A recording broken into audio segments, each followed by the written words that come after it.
So I do want to talk about sample modifications specifically. We'll start with SBT.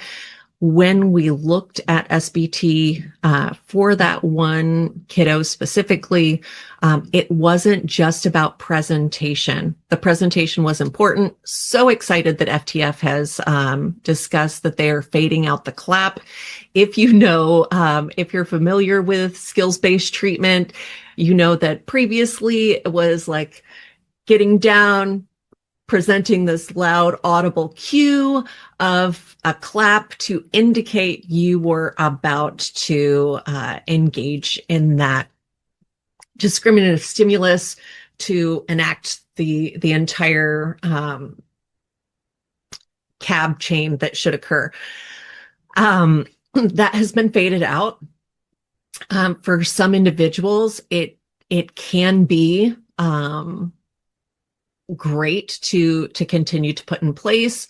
For O specifically, who does have the hearing deficit, that continues to be necessary for them to access skills-based treatment. However, for individuals who do have PDA presentations, it's important to note that that can actually be something that will trigger an anxiety response. And so that could not occur in presentation, or it would halt any progress that we were making. So that was the first time we put SBT on hold for that individual. The next time we put SBT on hold for that individual is that we were experiencing increased fawning response. So instead of engaging in an FCR, it was just, okay, I'm going to do what you asked. I don't want to do what you asked. I have tears coming down my face, but I'll do it. And so we had to really provide, due to how they presented, we could have the discussion of sometimes things are hard. It is okay to say, I'm not ready and I want to do things my way. And really rehearse that expectation that it is okay to decline. It is okay to advocate at the onset of any demand presentation, and that sometimes we were going to provide the opportunities to practice that, not because we wanted them to clean up or to come do the demand, but we wanted them to have an opportunity to practice, and they never knew when that practice was coming, so it built in some flexibility. Now, when we were looking at FCR, yes, that programmed FCR that we are similar, or we're used to with SBT, is like my way, my play. I want to do things this way. With individuals with PDA, in my experience, it can be more appropriate to come up with several so that you're not expecting one specific rigid response.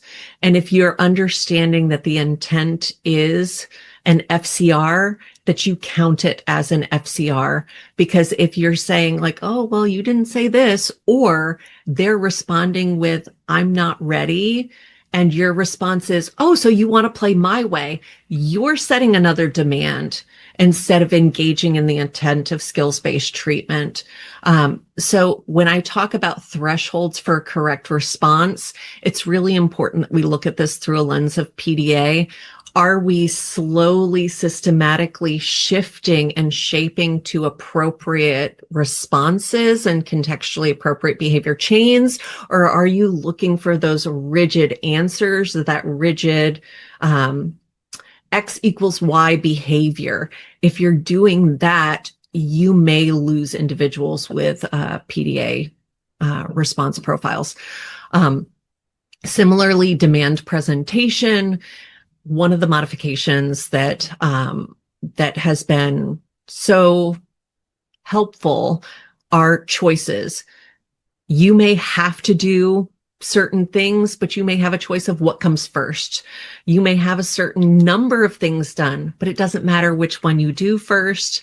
You may have a certain task that needs to be done, but has different steps that can be done in different orders. You may be able to do it together and then do part alone, and they can pick which goes which. And then understanding that de-escalation, like a sample modification, instead of things that we might use for de-escalation, like modified planned ignoring for individuals who have PDA, that planned ignoring is not going to help them de-escalate. And so using things like universal protocols or validating emotional response and presenting opportunities to co-regulate or troubleshoot together, you're still providing appropriate intervention. You're still providing interventions that are evidence-based. You're just tailoring how they're presented to the individual that you're working with.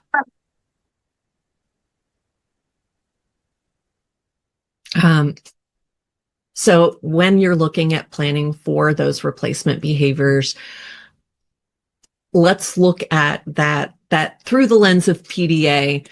Can we plan for flexible behaviors? So not just that one response, but maybe multiple responses that get needs met. And when those happen, can we accept them? It's not about reinventing the wheel as far as, oh, we now need to have all these new interventions just for PDA.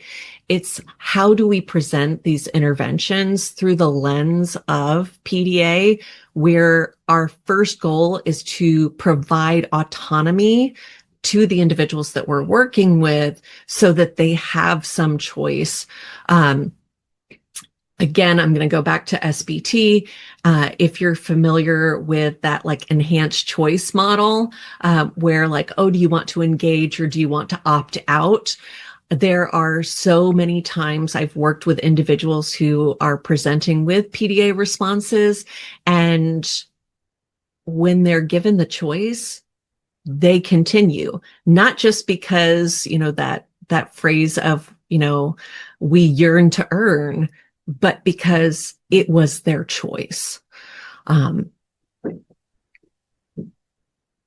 know I'm coming up on the end. Couple reminders. When we're keeping things trauma informed, instead of assuming like, oh, this is a maladaptive behavior I need to respond to in X way, is this a PDA thing? Like, is this a perception of a loss of autonomy and a response to that perception? What is our end goal? Is our end goal to get to a certain outcome? It doesn't matter how we get there. It matters that we get there. So can we subtly shape to get there? Can we change our presentation to get there? Can we provide more accommodations to get there?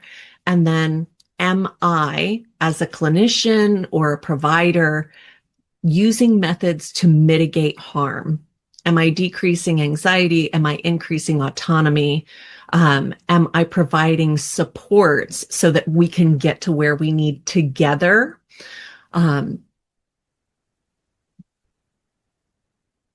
And then this is, and hopefully we'll have more follow-up related to this later this year, talking about reflective supervision. But I really urge all providers to check in and take stock with themselves when you think you are working with someone who has a PDA profile, and you're evaluating your interventions.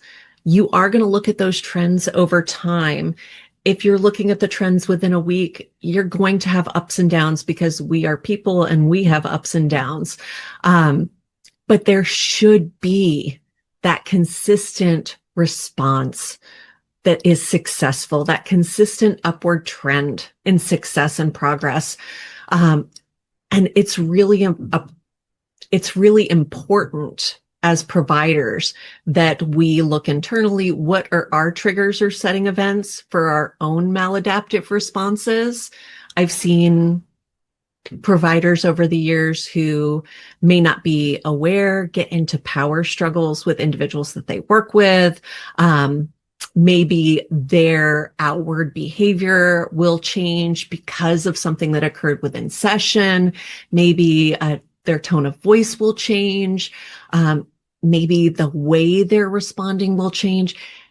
We need to be aware that it can be difficult to work with someone who demonstrates a PDA